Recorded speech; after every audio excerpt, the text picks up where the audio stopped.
ओम नमः सिद्धेभ्य ओम नमः सिद्धेभ्य। पत्र टिके न जहाँ अधर में गुण रत्नों का गिरिवर हो। कितना विस्मय किसे नहीं हो, जरा देख लो सिरपुर को। देवों के भी देव पार्थ जिन अंतरिक्ष में शांत रहे। युगों युगों तक दिगंबरों का जिन शासन जयवंत रहे। आज हम अपने सभी श्रोता दर्शकों को गुप्त साम्राज्य में दिगंबर मुनि के अस्तित्व पर जानकारी देना चाहते हैं। यद्यपि गुप्त वंश में के राज्य काल में ब्राह्मण धर्म की उन्नति हुई थी, इसका तात्पर्य यह नहीं है कि जैन धर्म या बौद्ध धर्म का प्रचार नहीं था, अपितु जैन धर्म बौद्ध धर्म का ही प्रचार था।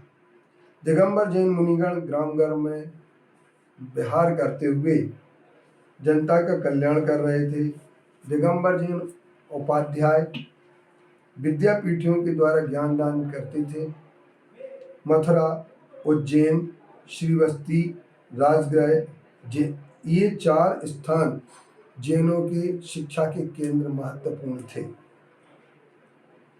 गुप्त सम्राट अब्राह्मण विद्वानों से साधुओं से द्वेष नहीं करते थे, तथापि उन्हें जैन या ब्राह्मण के सिवा अन्य दूसरे विद्वानों का वाद विवाद सुनने में बहुत आनंद आता था।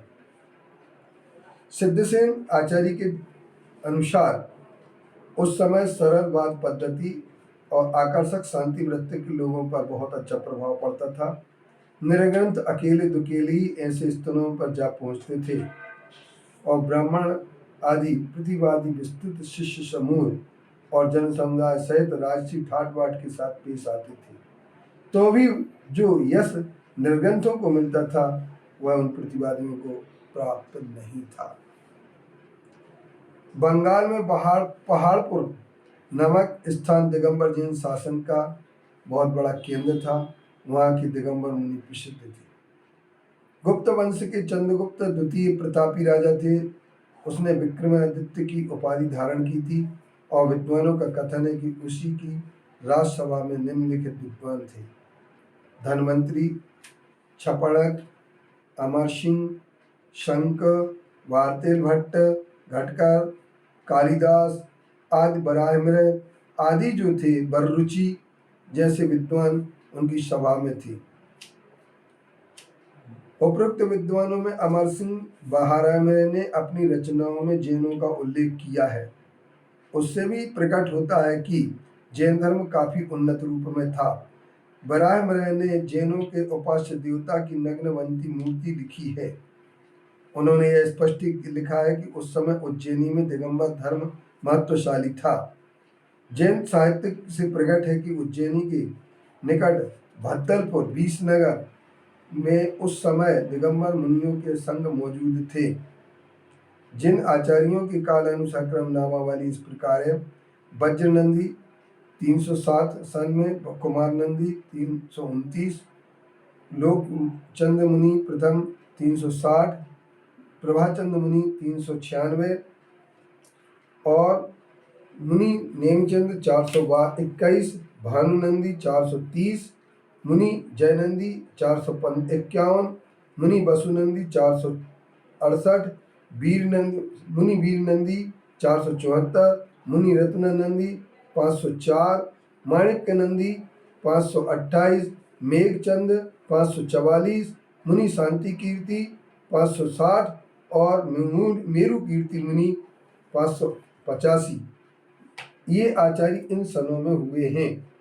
इनके बाद जो दिगंबर जैन आचार्य, उन्होंने भद्दलपुर से हटकर जैन संघ का केंद्र उज्जैन बनाया था। इससे भी स्पष्ट है कि चंद्रगुप्त विक्रमादित्य के निकट जैन धर्म का आश्रय मिला था। उसी समय चीनी यात्री फाहियन भी आया था और मथुरा के बाद मध्य प्रदेश के 96 पाखंडों का प्रचार लिखा है। वह कहता है कि वे सब लोग परलोक मानते हैं, उनके साधु संघ हैं, वे भिक्षा करते हैं, वे केवल भिक्षा पात्र नहीं रखते हैं और सब नाना रूप में धर्मनिष्ठ करने वाले हैं, अर्थात दिगंबर मुनियों के कभी भी भिक्षा पात्र नहीं होता है, इसलिए वे नग्न होकर के ही पानी पात्री भोजी हुआ करते थे। अहिंसा धर्म का मुख्य रूप से उपदेश देते हैं। फायान भी कहता है कि सारे देश में सिवाय चंडाल की कोई आदिवासी न जीव हिंसा करता है, न मद्य पीता है, न लहसुन खाता है, न कहीं शून्यागार और मद्य की दुकानें हैं। उसके इस कथन से भी जैन मान्यता का समर्थन होता है और भद्दलपुर जैन उज्जैन जैसी नगरी में दिगंबर मुनियों के संग मौजूद थे, उनके द्वारा अहिंसा धर्म की उन्नति होती थी। फायन, संकाशय, श्रीवस्ती, राजगृह आदि नगरों में निर्गंत साधुओं का अस्तित्व प्रकट करता है। संकाशय उस समय जैन तीर्थ माना जाता था। संभवतः वह विमलनाथ भगवान का केवल ज्ञान का स्थान है। 2-3 वर्षों में हुए निकट से एक नग्न जिन मूर्ति भी यहाँ पर मिली है। गुप्त काल में अनुमान वह लगता है कि इस तीर्थ के संबंध में निर्ग्रंथों और बौद्ध भिक्षुओं में वाद हुआ था। वह बताता है कि श्रीवस्ती में भी बौद्धों ने निर्ग्रंथों के साथ विवाद किया था। श्रीवस्ती में उस समय सुहृध्वज वंश के राजा राज्य करते थे। कोहायूं गोरखपुर में जो स्कंदगुप्त के राज्यकाल में जैन लेख मिला है, उससे ये स्पष्ट है कि दिगंबर जैन साधु उन्नत अवस्था में थे। सांची के एक लेख में विक्रम संवत 468 भाद्रपद चतुर्थी लिख का मिला है। उसमें लिखा है कि उनदान के पुत्र अमराकार देव ने ईश्वर वासक गांव में और 25 दीनारों का दान किया। यह दान काकानबेट के जैन विहार में 5 जैन भिक्षुओं के भोजन के लिए, रत्नगृह में दीपक जलाने के लिए दिया गया था।